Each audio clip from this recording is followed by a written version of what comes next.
Hello my dear students, welcome back to my class. Myself Saloni Singh और हम कर रहे हैं thermodynamics my dear students, specially focusing for JEE mains and advance students. तो जो भी बच्चे थर्मोडायनेमिक्स की ये वीडियो देख रहे हैं, मेक श्योर कि इस चैनल की JEE mains and advance chemistry की प्लेलिस्ट जरूर विजिट करिए। वहां पर आपको वैरायटी ऑफ कॉन्सेप्ट्स और बहुत फास्ट फास्ट प्रीवियस ईयर्स के क्वेश्चंस, स्पेशली मैंने फिजिकल केमिस्ट्री को बहुत अच्छे से कवर किया है, ऑर्गेनिक केमिस्ट्री में कार्बोनिल कंपाउंड्स को बहुत अच्छे से कवर किया है।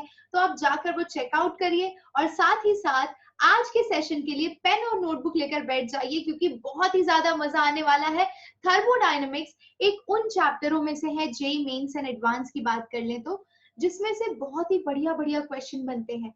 और ये एक ऐसा चैप्टर है जिसको हम इलेक्ट्रोकेमिस्ट्री के साथ भी कनेक्ट करते हैं, केमिकल काइनेटिक्स के साथ भी कनेक्ट करते हैं, इक्विलिब्रियम के साथ भी कनेक्ट करते हैं। तो भाई इसके बहुत सारे वैरायटी ऑफ एप्लीकेशन है, और इसीलिए आज के सेशन में पूरे full 1 hour we are going to solve the numericals of thermodynamics.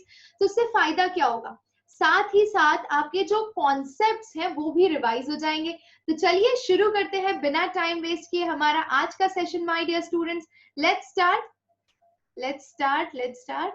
सो हमारी पहली स्लाइड पर आगे बढ़ते हैं।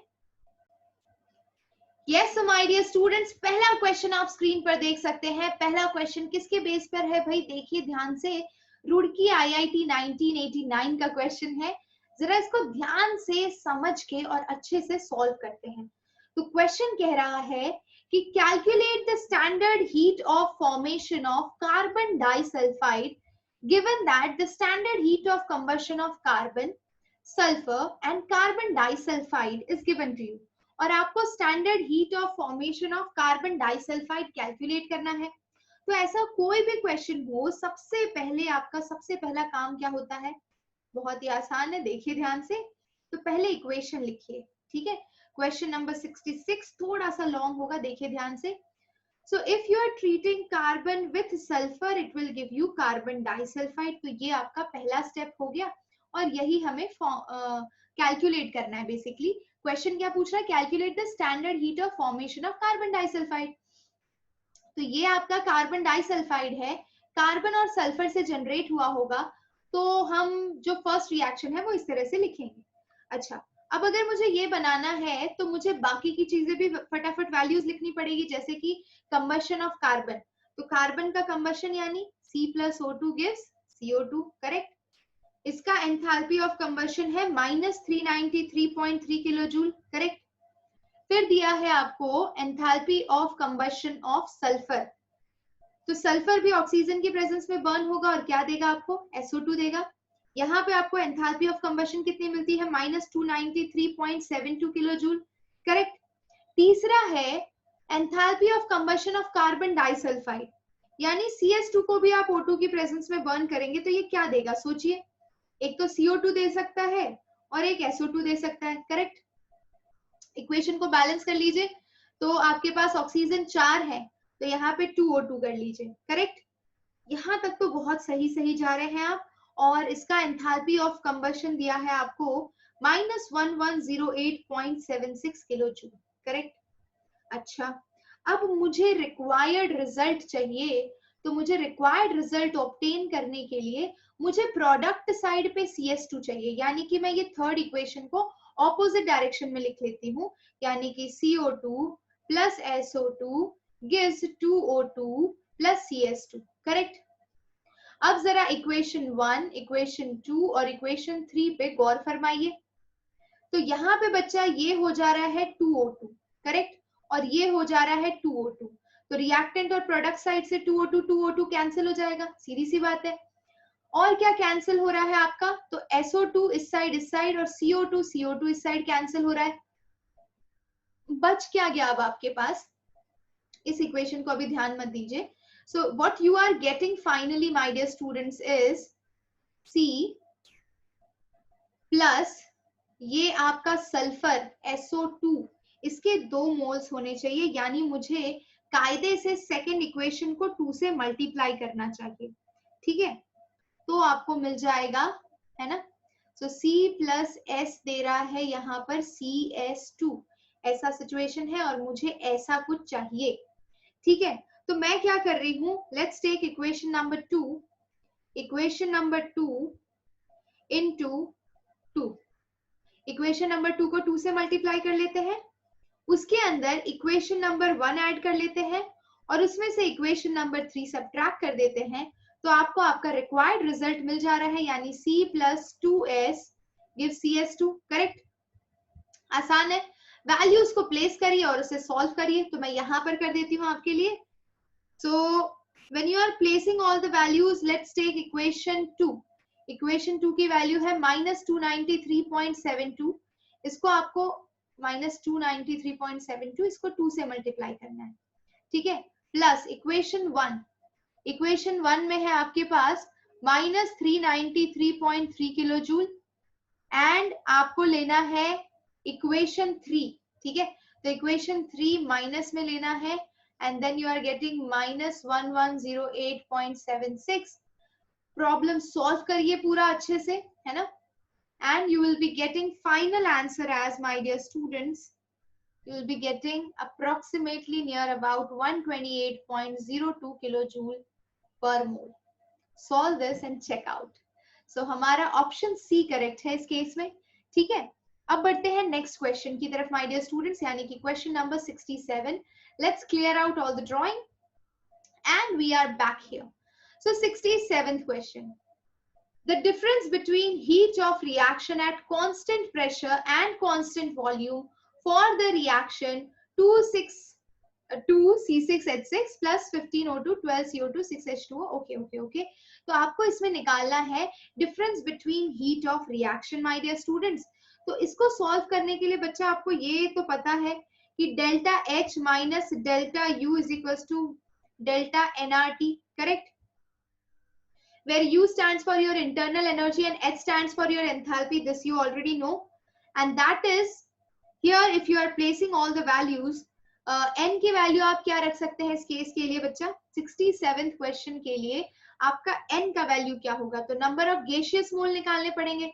तो प्रोडक्ट साइड पे 12 है और रिएक्टेंट साइड पे 15 है, सो 12 माइनस 15 आपको मिल जाएगा 3, करेक्ट, 12 माइनस 15 आपको मिल जाएगा 3, तो n की वैल्यू आपकी 3 हो गई, r की वैल्यू 8.314 ले लीजिए, और टेम्परेचर आपको कितना दिया है 25 degree Celsius, so 25 plus 298 kelvin, that is 8 plus 5 13, 3 9 10 11 एक, तो ये हो जाएगा 25 5 6 7 8 होगा, तो ये हो जाएगा बच्चा, ओहो 273 ऐड करोगे तो 298 होगा, ठीक है। ये लीजिए, इसको इरेज कर लेते हैं और फाइनल आंसर लिखते हैं। सो 25 plus 273 kelvin will give you 298, correct. तो 298 इधर मल्टीप्लाई कर लीजिए, जैसे ही आप मल्टीप्लाई करेंगे बच्चा आपको आंसर क्या मिलेगा, delta H minus delta U, you will be getting it as -7432 joule. In short अगर मैं इसे किलो जूल में लिखना चाहूं तो 7.43 किलो जूल आंसर आ गया। तो यही तो पूछा था आपसे, difference between heat of reaction at constant pressure and at constant volume. तो कांस्टेंट प्रेशर पे क्या होता है, ये आपको पता है ना कि अगर आप कांस्टेंट प्रेशर पे निकालते तो डेल्टा H होता है, कांस्टेंट वॉल्यूम पे निकालते तो डेल्टा U होता है, और इन दोनों का डिफरेंस निकालते हैं तो ये आंसर हो जाता है। तो जे का 1991 का क्वेश्चन आपने इसी के साथ सॉल्व कर लिया है, और हमारा करेक्ट ऑप्शन है ऑप्शन यस ऑप्शन 67 का ए ऑप्शन आपका करेक्ट है my dear students. Let's come to question number 68। तो चलिए ड्राइंग को क्लियर करते हैं and let's move to our question number 68 my dear students. So the question is, which of the following equation correctly represents the standard heat of formation of methane? अब methane का standard heat of formation का मतलब क्या होता है, उसकी कुछ necessary criterias होते हैं जो फॉलो होने ही चाहिए। तो सबसे पहली चीज कि जो भी आप हीट ऑफ फॉर्मेशन लिखते हैं वो हमेशा एलिमेंटल स्टेट ऑफ एलिमेंट से बनना चाहिए, एलिमेंटल स्टेट में होना चाहिए वो स्पीशीज। तो हमारे पास कार्बन तो यहाँ पर हर जगह एलिमेंटल स्टेट में है, करेक्ट। आपका जो प्रोडक्ट फॉर्म होना चाहिए वो हमेशा 1 मोल होना चाहिए, तो वो भी आपका 1 मोल है, ये भी करेक्ट हो गया। चलिए अब नेक्स्ट स्टेप क्या होगा, standard heat of formation of methane. तो बच्चा अगर मैं ध्यान से देखूं तो मेरे पास सारे ऑप्शंस हैं और मुझे क्या चाहिए, मुझे गैसियस फेज में एंथैल्पी ऑफ फॉर्मेशन यानी मीथेन गैसियस फेज में एग्जिस्ट करता है। तो ये वाला तो एब्सोल्युटली गलत है क्योंकि H हाइड्रोजन एटम एग्जिस्ट ही नहीं करता, हाइड्रोजन मॉलिक्यूल एग्जिस्ट करता है, तो that is wrong. Okay, then here the things are in liquid state, that is also wrong. And then we have diamond and graphite. So diamond and graphite को compare करें तो graphite आपका standard heat of formation of methane के लिए ज्यादा applicable होता है। ठीक है, तो इसीलिए हमारा 68 का सी ऑप्शन करेक्ट है माय डियर स्टूडेंट्स। अब बढ़ते हैं हम नेक्स्ट क्वेश्चन की तरफ। चलिए let's clear the drawing and let's move to the next question. अरे भाई थर्मोडायनामिक्स भी हार्ड नहीं है, आपके ऊपर है, आप किस चीज को हार्ड और किसी भी चीज को इजी बना सकते हैं आपकी प्रैक्टिस टाइमिंग को बढ़ाकर। और अगर आपकी प्रैक्टिस टाइमिंग इनफ है बच्चा तो आपको कोई नहीं रोक सकता ये एग्जाम क्लियर करने से। चलिए आ जाइए। So for an endothermic reaction where delta H represents the enthalpy of the reaction in kilojoule per mole, the minimum value for the energy of activation will be। तो देखिए हमें पता है कि delta H is equal to delta U plus delta nRT होता है, correct, delta NGRT gaseous phase वाला। ठीक है, और आपका delta H will never be equal to delta U अगर आपका delta N is not equal to 0, correct, ये भी बात से अग्री करते हैं। अगर डेल्टा N 0 हुआ तो ये पूरा फैक्टर 0 हो जाएगा, तब delta H and delta U equal होंगे। लेकिन अगर number of moles equal to 0 नहीं है तो आपका enthalpy and internal gives free sorry ये एंथैल्पी एंड डेल्टा U यानी कि इंटरनल एनर्जी आपका अनइक्वल रहेगा। अच्छा, एक और चीज देखिए इसके अंदर, delta N is equal to 0 अगर हम कंसीडर करें माय डियर स्टूडेंट्स, देखिएगा ध्यान से देखिएगा। Yes my dear students, in short अगर हम आगे बढ़ना चाहे इस कॉन्सेप्ट के साथ तो आप बोलेंगे मैम इन सब चीजों का यहाँ पे क्या काम है। मैं तो आपको कॉन्सेप्ट बता रही थी कि ऐसा कॉन्सेप्ट कब लगता है जब आपका इंटरनल एनर्जी और एंथैल्पी इक्वल होता है, जब आपके नंबर ऑफ मोल्स अनइक्वल हो।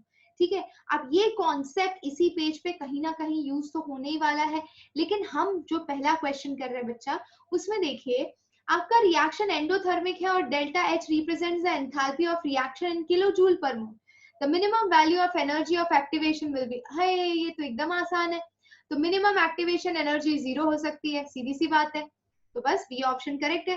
70 पे आ जाइए, क्वेश्चन नंबर 70 पे माय डियर स्टूडेंट्स।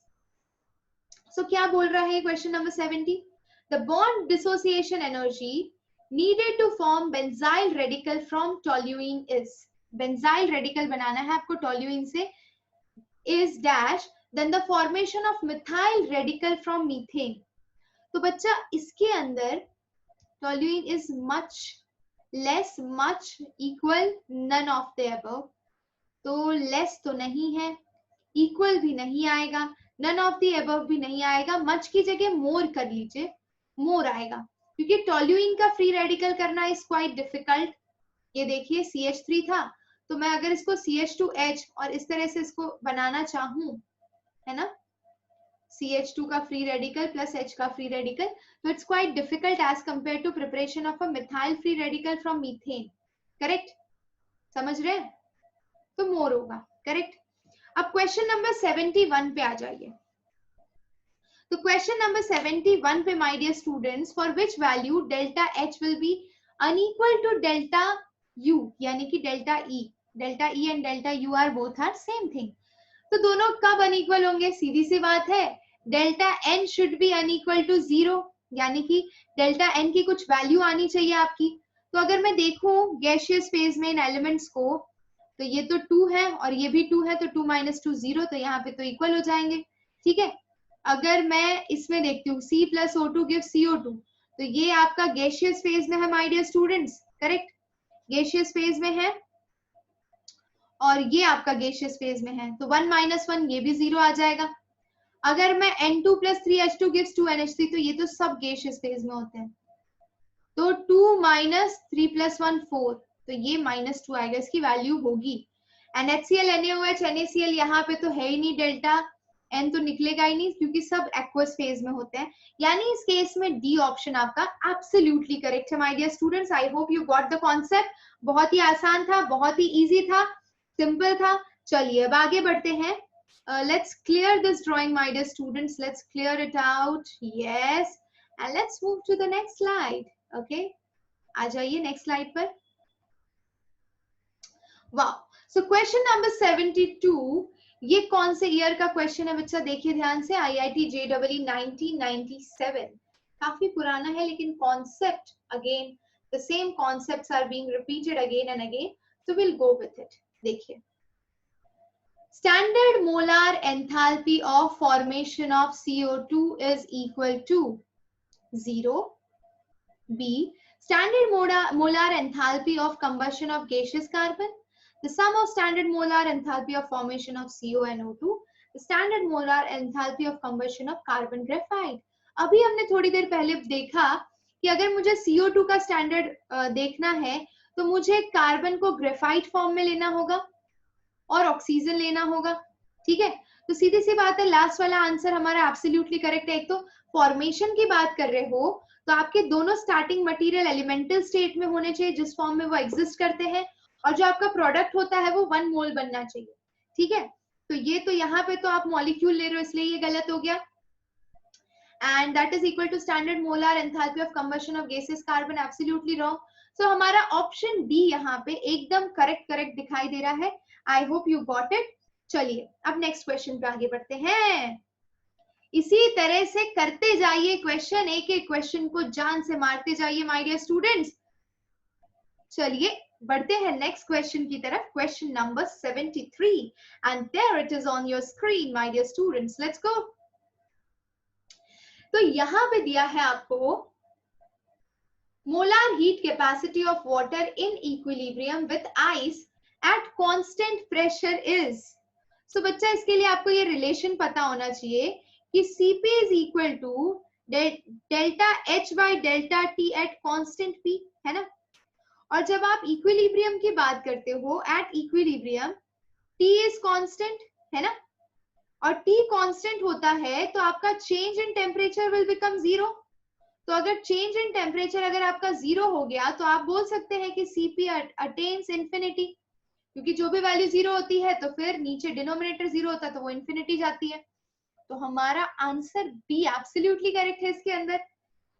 चलिए अब बढ़ते हैं नेक्स्ट क्वेश्चन की तरफ माय डियर स्टूडेंट्स। तो next question, and there it is on the screen, ये देखिए, for the reaction A plus 2B gives 2C plus 3D, the value of delta E at 27 degrees Celsius is 19 kilocalorie, correct? Then what is the value of delta H for the reaction would be? तो भाई ये एकदम simple question है, again हमारा बार बार same relation use हो रहा है, that is delta H is equals to delta U plus delta NgRT, correct. Okay, अब इसमें देखिए delta H will be equal to U की वैल्यू कितनी दी है बच्चा, U की वैल्यू कितनी दी है 19 किलो कैलोरी, तो 19 ले लीजिए, प्लस डेल्टा Ng कितना होगा, तो यहाँ पे 3 है, ठीक है, एक मिनट, हाँ जी, तो यहाँ पे आपको 3 दिखाई दे रहा है, यहाँ पे 2, 3 प्लस 2 5, और इधर 2 plus 1 3, so 5 minus 3 that is equal to 2, यानी डेल्टा Ng आपका 2 हो गया, इनटू R की वैल्यू कितनी है, तो कितना दिया 2 कैलोरी, तो R की वैल्यू आपने 2 ले ली, लेकिन आंसर आपको किलो कैलोरी में निकालना है, तो 2 into 10 to power minus 3 multiply कर लीजिए, और टेम्परेचर ले लीजिए माय डियर स्टूडेंट्स, कितना दिया है, तापमान 27 डिग्री सेल्सियस, तो 27 plus 273 is equal to 298। Thermodynamic temperature यही होता है, थर्मोडायनामिक के रिएक्शन इसी टेम्परेचर पे कैरी आउट होते हैं। तो डेल्टा H आपको कितना मिल जाएगा, 19 plus 2 2 4 into 10 to power minus 3 into 298, that is equal to, you will be getting my dear students 20.2 kilocalorie. Very good. तो ऐसा आंसर आपको कहाँ दिखाई दे रहा है? 20.2 ना कि 20.8। तो डी ऑप्शन हमारा एब्सोल्युटली करेक्ट है। और इसी के साथ इस क्वेश्चन को भी आपने जान से मार दिया है। बहुत ही बढ़िया। अगर ये क्वेश्चन आपकी क्वालिफाइंग में होता तो अभी आप कितने खुश होते, सोच के देखिए। अगर आपने खुद सॉल्व किया है तो आपको बड़ा मजा आया होगा। चलिए अभी नेक्स्ट क्वेश्चन, नेक्स्ट स्लाइड पे चलते हैं।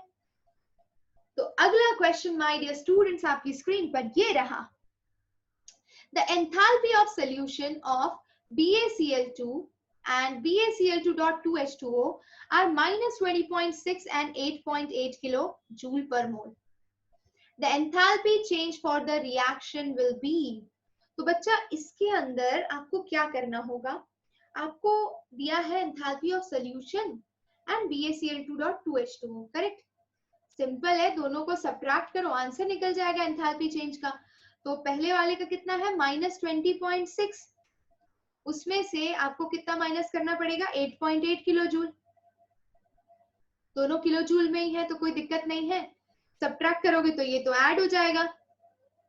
तो 29.4 kilo joule is your final answer. ये देखो कौन सा है?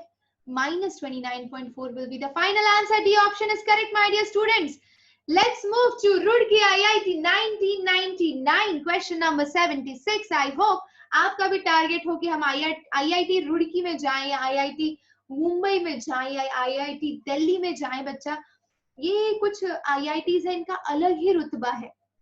और स्पेशली रुड़की तो बच्चा क्या इसका इंफ्रास्ट्रक्चर है, बहुत ही उम्दा तरह की फैसिलिटीज है, बच्चे की लाइफ सेट हो जाती है पता है यहाँ पर जाने के बाद। चलिए आ जाइए नेक्स्ट क्वेश्चन पे। Question number 76, what it says, delta G naught for the reaction X plus Y gives Z is 4.606, correct? The value of equilibrium constant of the reaction at 227 degrees Celsius is. अरे बड़ा आसान question है बच्चा। किस किस को link किया है? तो डेल्टा जी नॉट को लिंक किया है इक्विलिब्रियम कांस्टेंट के साथ, यानी delta G not is equals to -2.303 RT log के, है ना। अब डेल्टा जी नॉट की वैल्यू कितनी दी है? -4.606 इक्वल टू -2.303 R की वैल्यू 2 हो गई, है ना। 2 ही लेंगे क्योंकि किलो कैलोरी में तो पूछा नहीं है। बट बच्चा एक प्रॉब्लम है, ये वाली वैल्यू आपकी किलो कैलोरी में है तो मुझे इसे 2 × 10⁻³ से मल्टीप्लाई कर लेना चाहिए। और तापमान दिया है 227। Oh my God. तो 227 के अंदर 273 ऐड कर लीजिए तो ये 10 हो जाएगा, ये 10 हो जाएगा, 224 + 1 500 हो जाएगा। बस सॉर्टेड है, खत्म है, खेला ही खत्म है। और log k लिख लीजिए। अब log k निकालिए आप, log k प्यार से निकालिए। सो log k will be equal to -4.606 divide by -2.303 into 2 × 10⁻³ into 500, correct. अब इसको सॉल्व करेंगे तो 2.3, इसको तो मैं 2 से ले जाती हूँ, 2 का 2 कैंसिल हो गया, ऊपर 1000 चला गया, नीचे 500 है, ये भी कैंसिल हो गया। क्या बात है, ये तो बड़ा मस्त क्वेश्चन था बच्चा, बिल्कुल भी कैलकुलेशन बिल्कुल भी टिपिकल नहीं है। तो log k is equal to 2, तो k is equal to anti log of 2। Anti log of 2 क्या हो जाएगा बच्चा? अरे सीधी सी बात है, 100 होगा, और क्या। देखो यहाँ पे गलती मत कर दियो c लिख के, ठीक है। 100 आंसर आएगा, सब सही किया, एंड में गलत कर दोगे, ऐसा नहीं करना है, ठीक है। चलिए अभी नेक्स्ट पे चलते हैं। Let's move to my next question and there it is on the screen, question number 77 my dear students। तो अगर आप क्वेश्चन नंबर 77 ध्यान से देख रहे हैं तो आपको बहुत सारे ज्ञान यहाँ से प्राप्त होंगे। IIT 2000 का क्वेश्चन है my dear students. Enthalpy of formation दिया है, स्टैंडर्ड एंथैल्पी ऑफ फॉर्मेशन, ठीक है। अच्छा किसका दिया है? CO2 का दिया है, कार्बन मोनोऑक्साइड का दिया है, वाटर का दिया है। आपको पूछा क्या है?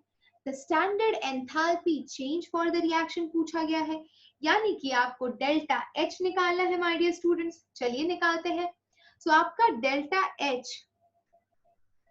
Will be equal to summation of enthalpy of product minus summation of enthalpy of reactant, correct. तो हमारे पास प्रोडक्ट में कौन है, CO और H2O है। CO की वैल्यू कितनी है, CO, अरे CEO नहीं, CO की, तो ये तो CO2 की है, ये CO की है 110.5, करेक्ट। माइनस होना चाहिए, माइनस 110.5 होना चाहिए, ठीक है। देखिए माइनस 110.5 माइनस, और कौन है उसके साथ, H2। H2 की वैल्यू नहीं दी है बच्चा, H2 की वैल्यू नहीं दी है। प्रोडक्ट माइनस रिएक्टेंट किया हमने तो माइनस 110.5 माइनस H2O है, H2O है, सॉरी, हाँ। सो H2O के लिए वैल्यू हो जाएगी माइनस 241.8, करेक्ट। माइनस रिएक्टेंट में तो सिर्फ ये आएगा, कौन आएगा, CO2, क्योंकि H2 तो अपने एलिमेंटल फेज में है। तो CO2 की वैल्यू कितनी दी है, माइनस 393.5। अब इसको सॉल्व करिए, सॉल्व करेंगे तो आपको आंसर क्या मिलेगा, 41.2 किलो जूल पर मोल। खत्म है क्वेश्चन, खत्म है कि नहीं है। 77 का बी ऑप्शन करेक्ट है माय डियर स्टूडेंट्स, बहुत ही बढ़िया। अब 78 पे आते हैं। So for the reaction Haber's process है ये, डेल्टा H पूछा है, और आपको पता है कि delta H is equal to delta U plus delta NGRT। अरे U मतलब E ही होता है बच्चा। अब number of gaseous mole calculate करो, तो 2 माइनस 3 प्लस 1 4, तो ये -2 होगा, यानी कि delta H is equal to delta U minus 2 RT, correct. तो ऐसा कोई रिलेशन दिखाई दे रहा है, डेल्टा U प्लस -2 RT, यानी कि बी ऑप्शन हमारा करेक्ट है माय डियर स्टूडेंट्स। बहुत ही बढ़िया। और इसी के साथ ये स्लाइड के भी सारे क्वेश्चन आपने जान से जड़ से एकदम खत्म कर दिए हैं, है कि नहीं। चलिए बढ़ते हैं नेक्स्ट स्लाइड की तरफ। Yes my dear students, let's move to the next question. और अगला क्वेश्चन आपकी स्क्रीन पर ये रहा, ये देखिए। So wow, we have 3 questions on the screen. कोई बात नहीं, तो हम स्टार्ट करते हैं IIT JEE 2001 का question my dear students, question number 79। तो बच्चा ध्यान से देखेंगे तो आपको समझ में आएगा कि थर्मोडायनामिक्स के अंदर a process is called reversible when. तो ये आपको बताना है कि कब उसे रिवर्सिबल कहा जाता है। तो पहला, surrounding and system change into each other. B statement is there is no boundary between system and surrounding, ये तो निहायत ही गलत है। सी बोल रहा है कि the surrounding are always in equilibrium with the system, and D बोल रहा है the system changes into the surrounding spontaneously. बच्चा अगर हम चारों स्टेटमेंट को देखने जाएं तो सबसे सही और सटीक स्टेटमेंट आपका बैठता है सी वाला, the surrounding are always in equilibrium with the system. System and surrounding are in mutual equilibrium with each other, and that's how the process is said to be reversible in case of thermodynamics. ये तो NCERT की line है आपकी, और ये आपको ध्यान रहना चाहिए। देखिए कैसे कितने प्यार से कुछ टर्म्स को ट्विस्ट करके आपको ये क्वेश्चन पूछ दिया है, कोई दिक्कत नहीं है। क्वेश्चन नंबर 80 पर आगे बढ़ते हैं। So my dear students, question number 80, and there it is on the screen. 1 mole of non-ideal gas undergoes change of state 2 atm 3 liter 95 Kelvin 4 atm 5 liter 245 Kelvin, ठीक है। तो इस तरह का चेंज दिखाया है आपको। With a change in internal energy delta U 30 liter atm, the change in enthalpy of the process in liter atm is। तो ये क्वेश्चन है IIT 2002 का, जरा सॉल्व करके देखते हैं। तो आपको अच्छे से पता है माय डियर स्टूडेंट्स की H is equal to U plus P delta V होता है, या PV लिख लीजिए शॉर्ट में, क्योंकि कहीं पे भी डेल्टा नहीं लगाया है। H को आप लिख सकते हैं H2 माइनस H1, U को लिख सकते हैं U2 माइनस U1, P को लिख सकते हैं P2 V2 minus P1 V1। क्या बात है, इस तरह से आपने एक इक्वेशन को इलेबोरेट कर लिया, बहुत ही बढ़िया। अब देखिए यहाँ पर सारी वैल्यूज आपको प्लेस करनी पड़ेगी बच्चा। H2 minus H1, the change in enthalpy तो आपको कैलकुलेट करना है, यानी डेल्टा H कैलकुलेट करना है, और change in internal energy delta U is given to you as 30 plus P2 कितना दिया है, P2 ये देखिए P2 आपको दिया है 4 ATM, उसका वॉल्यूम दिया है 5 लीटर, ठीक है, माइनस P1 V1, तो वो हो गया 2 into 3, करेक्ट। तो ये कितना हो गया 30 plus 5 4 jar 20 minus 3 2 jar 6, correct. इसको सॉल्व करेंगे तो आपको कितना मिलेगा 44 लीटर माय डियर स्टूडेंट्स। तो ये क्वेश्चन भी बड़ी सरलता के साथ आपने एकदम बाउंड्री के पार पहुंचा दिया है। और आगे बढ़ते हैं नेक्स्ट क्वेश्चन की तरफ माय डियर स्टूडेंट्स। ये तो सी ऑप्शन एब्सोल्युटली करेक्ट है। Let's move to question number 81। Which of the following reaction defines enthalpy of formation? IIT screening 2003। तो बच्चा ये क्वेश्चन में मैं अभी तक 3 से 4 बार बता चुकी हूं आपको कि एंथैल्पी ऑफ फॉर्मेशन हमेशा 1 मोल ऑफ सब्सटेंस बनना चाहिए। 1 मोल ऑफ सब्सटेंस के साथ अगर वो जिन एलिमेंट से बन रहा है या जिन भी कंपोनेंट से बन रहा है वो एलिमेंटल स्टेट में होने चाहिए, एलिमेंटल स्टेट में होने चाहिए माय डियर स्टूडेंट्स। सो अगर मैं ध्यान से देखूं तो यहाँ पे कार्बन का डायमंड की जगह आपको ग्रेफाइट यूज करना चाहिए, ग्रेफाइट, ठीक है। तो ये वाला तो गलत हो गया। सेकंड पे आ जाते हैं। अगर इन शॉर्ट में आपको एंथैल्पी ऑफ फॉर्मेशन का डेफिनेशन बोलूं, so it is basically when 1 mole of any substance is formed from its elemental state in the standard state, correct. तो ए के केस में जो कार्बन होता है वो डायमंड के फेस में है और कार्बन का स्टैंडर्ड स्टेट ग्रेफाइट होता है। ये नोट डाउन कर लीजिए कि कार्बन का स्टैंडर्ड स्टेट ग्रेफाइट होता है और यहाँ पर डायमंड दिया, इसीलिए फर्स्ट ऑप्शन आपका इनकरेक्ट है, ठीक है। अच्छा, अब देखते हैं बी वाला केस। तो ये तो एलिमेंट भी है, एलिमेंटल स्टेट भी है, 1 मोल ऑफ प्रोडक्ट बन रहा है, यहाँ पे 2 मोल बन रहा है, तो ये भी गलत है। और डी वाले में यहाँ पे मॉलिक्यूल है, ये एलिमेंट नहीं है, तो ये भी गलत है। यानी कि हमारा ऑप्शन बी एब्सोल्युटली करेक्ट है माय डियर स्टूडेंट्स। अगर आपको डेफिनेशन बहुत अच्छे से पढ़ी है, एनसीईआरटी से ही पढ़ी है, तो भी आपसे ये क्वेश्चन बड़ी आसानी से सरलता से निकल जाता। चलिए अब आगे बढ़ते हैं अगले क्वेश्चन की तरफ। तो देखते हैं अगला क्वेश्चन हमारे मार्केट में कौन आ रहा है, और ये है हमारे प्यारे क्वेश्चन नंबर 82। देखिए ध्यान से। सो हमारे क्वेश्चन नंबर 82 का कहना है कि the enthalpy of vaporisation of a liquid is 30 kilojoule per mole and entropy of vaporisation is 75 joule per mole kelvin, correct. The boiling point of the liquid at 1 atm is, correct. तो ये हमारा question number 82 है my dear students. और अगर मैं इसके entropy को यानी कि डीएस को अगर मैं लिंक करती हूं एंथैल्पी ऑफ वेपराइजेशन से, तो DS will be equal to DQ reversible upon T, correct, ठीक है। अब temperature will be equal to, boiling point निकालना है आपको, तो डीक्यू रिवर्सिबल अपॉन डीएस लेंगे आप।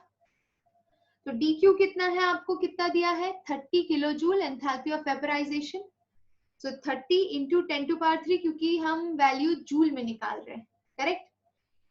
और नीचे आ जाएगा, ये तो enthalpy of vaporization, entropy of vaporization 75 joule है।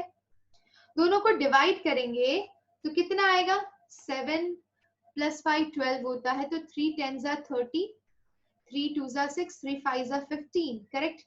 तो हम ऊपर लिख सकते हैं 100 इंटू 10 बाई 25, 25 4 100, यानी कि 25 4 100 and there is one more 10, सो यहाँ पे 400 आया आपका kelvin. 400 kelvin is the answer, correct. So 82 का B option is absolutely correct my dear students. Go with option B and let's now come to question number 83। तो बच्चों question number 83 देखेंगे आप, तो यहाँ पे पूछा है adsorption of gases on solid surface is generally exothermic because. Adsorption यानी कॉन्सेप्ट आपको पता है, एड्सॉर्प्शन में क्या होता है, एड्सॉर्प्शन एक सरफेस फिनोमेना है और सिर्फ सरफेस पे एड्सॉर्बेंट एब्सॉर्बेट का इंटरेक्शन होता है, बल्क तक नहीं पहुंचता है। ये लोग बोल रहे हैं कि एड्सॉर्प्शन सॉलिड का गैस के ऊपर एक एक्सोथर्मिक प्रोसेस है, यानी एंथैल्पी नेगेटिव है आपकी। ऐसा क्यों है? ऐसा इसलिए है माय डियर स्टूडेंट्स, क्योंकि रैंडमनेस जो होती है पार्टिकल की वो रिड्यूस हो जाती है जब वो इस तरह का बॉन्ड फॉर्मेशन करता है। एड्सॉर्बेंट और एड्सॉर्बेट के बीच में जो बॉन्ड फॉर्मेशन होता है उसकी वजह से मॉलिक्यूल का डिग्री ऑफ रैंडमनेस डिक्रीज हो जाता है। और डिग्री ऑफ रैंडमनेस डिक्रीज होने का मतलब क्या है? यानी कि आपकी एंट्रोपी भी डिक्रीज हो रही है, यानी कि एस डिक्रीज हो रहा है, एंट्रोपी डिक्रीज हो रही है। तो ये अपना ऑप्शन बी करेक्ट है 83 क्वेश्चन का, बी ऑप्शन करेक्ट है एब्सोल्युटली। ठीक है, चलिए ये क्वेश्चन भी खत्म हो गया। अब बढ़ते हैं क्वेश्चन नंबर 84 की तरफ माय डियर स्टूडेंट्स। तो क्वेश्चन 84 क्या बोल रहा है, चलिए पहले ड्राइंग क्लियर कर लेते हैं। यस, तो 84 में है हमारे पास 2 moles of an ideal gas is expanded isothermically and reversibly also from 1 liter to 10 liter at 300 Kelvin. The enthalpy change for the process is, तो देखिए ध्यान से क्या कर रहे हैं, क्या क्या क्या, क्या करेंगे आप इसके अंदर। सॉरी, थोड़ा टंग स्लिप हो गया बच्चा, कोई बात नहीं। यहाँ पर देखिए delta H is equal to NCP delta T होता है ना, and the process is isothermal, है ना। तो अगर आइसोथर्मल है यानी कि आपका टेम्परेचर कांस्टेंट रहेगा, और टेम्परेचर कांस्टेंट रहेगा ये करेगा तो ये 0 हो जाएगा, तो डेल्टा H भी आपका 0 आएगा। डेल्टा H 0 आया तो my dear students delta G भी आपका 0 आएगा। ठीक है, समझ रहे हो? सो सीधी सी बात है, यहाँ पर सी ऑप्शन करेक्ट है आपका। अरे तो डायरेक्ट आंसर हो गया, है ना। सी ऑप्शन करेक्ट है यार, सिंपल था एकदम। तो isothermal was the key term over here to solve this question. ठीक है, तो क्वेश्चन के हर एक टर्म को बहुत ध्यान से रीड करना पड़ता है, तब आप सही सही आंसर लिखते हैं। चलिए अब बढ़ते हैं अगले क्वेश्चन की तरफ my dear students, let's move. तो हम ड्राइंग को क्लियर कर लेते हैं and yes come. Okay, and here is the next question on the screen, my dear students. So basically, ये question है monoatomic ideal gas का, and the question is from IIT JEE 2005 paper. ठीक है, तो बच्चा देखते हैं इसको सॉल्व कैसे करेंगे आप। बहुत ही आसान है, बहुत ही सरल क्वेश्चन है। When 1 mole of monoatomic ideal gas at T Kelvin undergoes adiabatic change under a constant external pressure of 1 atm, changes volume from 1 liter to 2 liter, the final temperature in Kelvin will be। तो ये बताना है, लेकिन आपको पता है कि अगर आपका एडियाबैटिक प्रोसेस है तो आपका U will be equal to internal energy will be equal to work done, करेक्ट। ठीक है, और आपको ये भी पता है डेल्टा U को डेल्टा E लिखूं, that means the same. So delta U will be equal to NCV delta T। Delta T को मैं लिख सकती हूँ T2 minus T, correct, T2 temperature minus T। और डेल्टा W को मैं लिख सकती हूँ माइनस P डेल्टा V, यानी कि V2 माइनस V1, करेक्ट। अब देखिए NCV T2 minus T, I will use white here, ठीक है, that will be equal to, क्योंकि यहाँ पे हमने रिलेशन लिखा है, that will be equal to minus P V2 minus V1, correct. अब देखिए नेक्स्ट स्टेप क्या करेंगे आप। तो आपको कुछ वैल्यूज दी हैं यहाँ पर, प्रेशर दिया है 1 atm, V2 दिया है 2 लीटर, V1 दिया है 1। तो यहाँ से आपको वैल्यू मिल जाएगी बच्चा, है ना। और इसके अलावा आपको अच्छे से पता है कि आप N और CV की जगह क्या लिख सकते हैं, R अपॉन गामा माइनस 1, है ना, into T2 minus T, correct. अच्छा, ये वाली वैल्यू तो 2 माइनस 1 1, 1 इंटू माइनस 1 माइनस 1 आ जाएगी। और ये जो गामा है ये मोनोएटॉमिक गैस के लिए कितना होता है, तो 5/3 होता है। तो गामा अगर आपका 5/3 है और N की वैल्यू आपकी 1 होगी, इस केस के लिए नंबर ऑफ मोल्स आपको 1 लेना है, और R की वैल्यू हो जाएगी 0.0821 लीटर ATM पर केल्विन मोल, करेक्ट। तो बस इसको यूज कर लीजिए, सारी वैल्यूज को प्लेस करिए। n को आप 1 प्लेस कर दीजिए, r ले लीजिए 0.0821, गामा ले लीजिए 5/3 और ये -1 into T2 minus T1 equal to -1, correct. तो ये हो जाएगा आपका T2 will be equal to T -2 upon 3 into 0.0821, correct. Wow, तो देखते हैं कौन सा ऑप्शन करेक्ट आएगा हमारा इस केस में। तो T -2 ये तो गलत है, ये भी गलत है, ठीक है, गलत वाले को गलत कर दीजिए, टुडंग टुडंग टुडंग, ये वाला सही है, एब्सोल्युटली करेक्ट। तो इसी के साथ हमारा ये क्वेश्चन भी कंप्लीट होता है। अब बढ़ते हैं बच्चा नेक्स्ट क्वेश्चन की तरफ, मंजिल बहुत दूर है, we have to do it, come on, you can do it बच्चा, come on, yes। तो let's come to question number 87। अब 87 क्वेश्चन नंबर क्या कहता है कि for the reaction 2CO plus O2 2CO2 enthalpy is given to you as 560 kilojoule, correct। 2 moles of CO and 1 mole of O2 are taken into container of volume 1 liter and they completely form 2 moles of CO2. The gases deviate appreciably from ideal behavior, that means they are real gases. If the pressure in the vessel changes from 70 to 40 atm, find the magnitude of delta U at 500 Kelvin. Question है ये आपका J 2006 से। तो चलिए solve करते हैं इसे। So according to the statement, we know that delta H is equal to delta U plus delta PV, correct?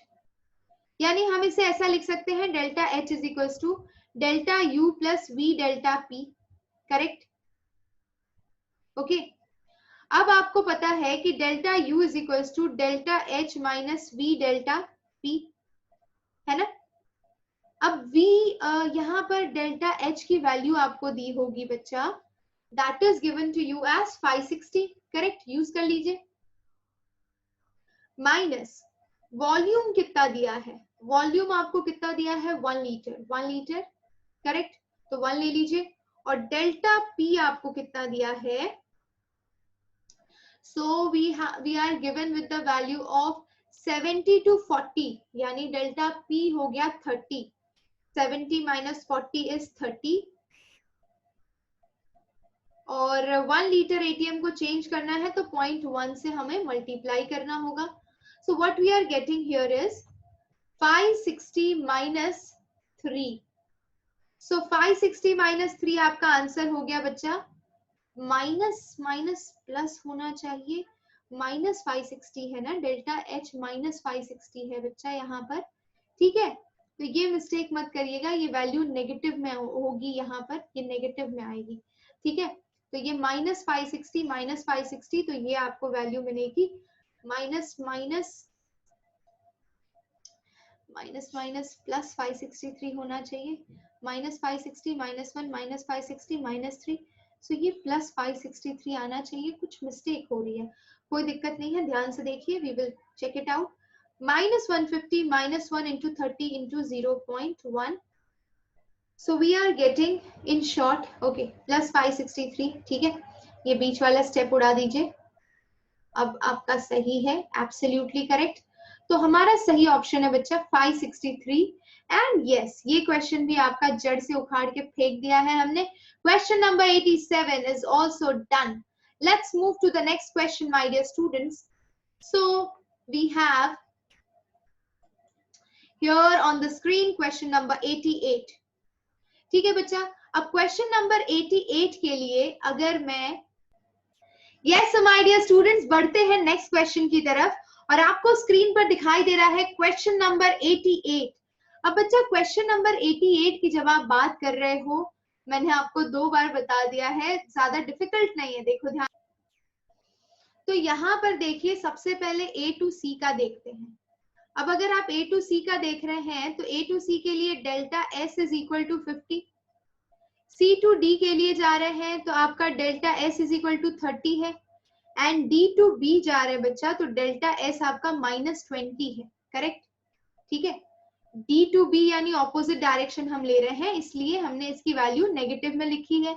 अच्छा, अब फॉर ए टू बी अगर आपको निकालना है, यानी ये ए टू बी निकालना है, तो आपको क्या करना पड़ेगा? ए टू बी जाने के लिए 50 प्लस 30 माइनस 20 इक्वल टू कितना आ जाएगा? 60 EU। खत्म है, आंसर आ गया। तो 60 EU कौन सा ऑप्शन करेक्ट है? बी ऑप्शन आपका एब्सोल्युटली करेक्ट है माय डियर स्टूडेंट्स। चलिए अब आगे बढ़ते हैं। Let's clear all the drawing. Let's move to question number 89. Question number 89, and there it is on the screen. So the question is, for the process H2O 1 bar 373 Kelvin, H2O at gaseous phase 1 bar 373 Kelvin. आपको बताना है the correct set of thermodynamical parameter is for this question. तो बच्चे यहाँ पे आपको सीधा सीधा दिखाई दे रहा है कि liquid is passing into gaseous phase, तो एंट्रोपी तो इसकी इंक्रीज होगी, यानी डेल्टा एस आपका पॉजिटिव होगा, correct. And at 373 kelvin phase transformation remains at equilibrium. तो 373 केल्विन जैसे ही अटेन होता है, ये एक इक्विलिब्रियम स्टेट होता है, समझ रहे हो? इक्विलिब्रियम स्टेट होता है, तो इक्विलिब्रियम स्टेट पे आपको डेल्टा जी 0 मिल जाएगा, यानी कि आपका ए ऑप्शन एब्सोल्युटली करेक्ट है। यहाँ पे बच्चे कंफ्यूज हो सकते हैं, 373 देख के आप डी ऑप्शन पे जा सकते हो, तो यही सावधानी बरतनी है इन क्वेश्चंस के अंदर, हर एक पॉइंट को बहुत बारीकी से समझना है। चलिए अब अगले क्वेश्चन की तरफ बढ़ते हैं my dear students. So there it is on the screen, question number 90 my dear students. So देखिए ध्यान से, the value of log 10k for a reaction A to B is given, है ना? तो क्वेश्चन नंबर 90 में आपको क्या find करना है? गिवन है और आपको फाइंड आउट करना है बच्चा, R दिया है, डेल्टा S दिया है, सब कुछ तो दिया है, आपको क्या फाइंड करना है? log k to the base 10। तो यहाँ पर आपको बहुत अच्छे से पता है रिलेशन क्या है बच्चा, कि A अगर B में ट्रांसफॉर्म हो रहा है and delta G not is equal to delta H not minus T delta S not होता है, ठीक है?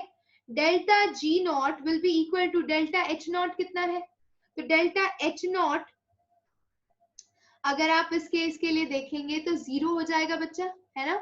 The value of log 10k for the reaction AB is given. Enthalpy of reaction is minus 54 and delta G not is equal to delta H not, इसको 0 ले लीजिए, minus 2.303 RT log to the base 10 Kc, ठीक है? ये हमने ये वाला equation, delta G को 0 लिया बच्चा, डेल्टा H को 0 नहीं लिया, डेल्टा H की वैल्यू तो दी हुई है आपको माइनस 54, ठीक है? तो delta G not is equal to delta G minus 2.303 RT log Kc। अब देखिए क्या होगा, तो minus 2.303 RT log to the base 10k is equal to delta H not minus T delta S not, correct? दोनों को equate कर लिया आपने।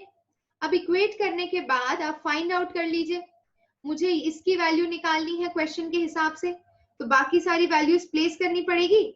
तो ये देखिए, log to the base 10k will be equal to delta H minus T delta S या T delta S minus delta H, T delta S minus delta H होगा।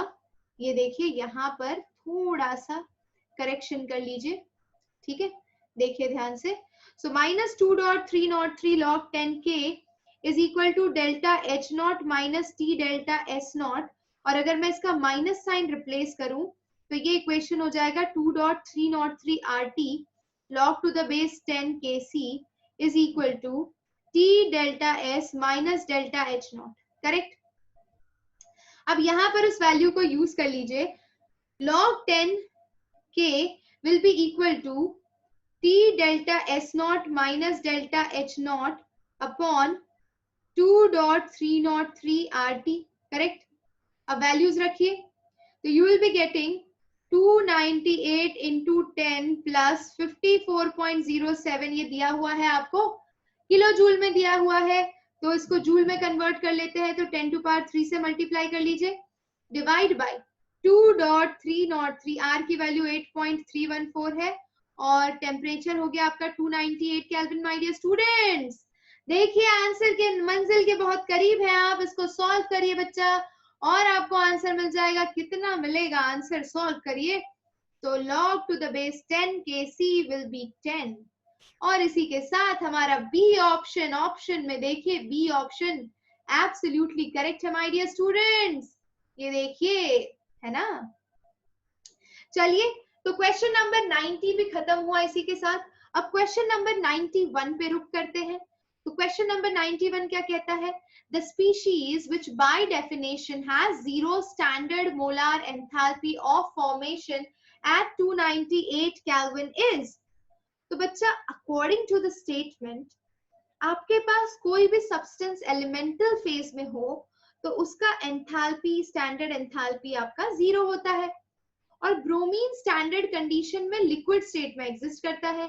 वाटर तो एलिमेंटल स्टेट में है ही नहीं, ये तो एलिमेंट्स इसके H2 और O2 है और CH4 भी एलिमेंटल स्टेट में नहीं है, तो बचा सिर्फ Cl2। तो अकॉर्डिंग टू द स्टेटमेंट हमारा Cl2 गैसियस फेज में ही इकलौता ऐसा मोलर एंथैल्पी ऑफ फॉर्मेशन यहाँ पे ऑप्शन में आपको दिखाई दे रहा है।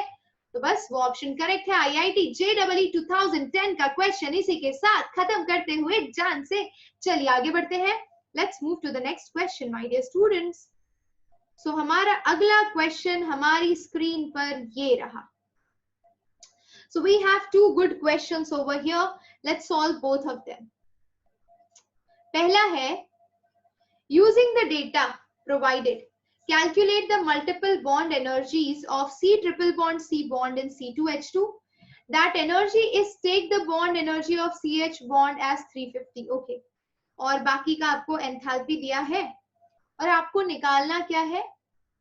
आपको निकालना है मल्टीपल बॉन्ड एनर्जी। ओके, देखिए ध्यान से। So according to the first reaction 2C plus H2 giving you C2H2, सब गैसियस फेज में है और कार्बन सॉलिड स्टेट में।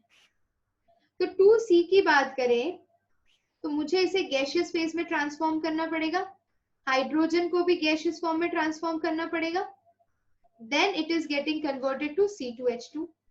तो बेसिकली यहाँ पे एक स्टेप इंक्लूड किया हमने, ये देखिए, ये इसको इसमें कन्वर्ट करने के लिए -2 of enthalpy of C single bond H plus enthalpy of C triple bond C included है।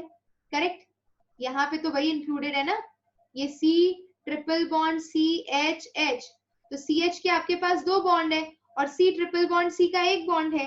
ठीक है, तो हम इसका लिख लेते हैं delta H is equal to, तो वैल्यूज नोट डाउन करिए, ये वाले रिएक्शन के लिए तो वैल्यू है delta H is equal to 225।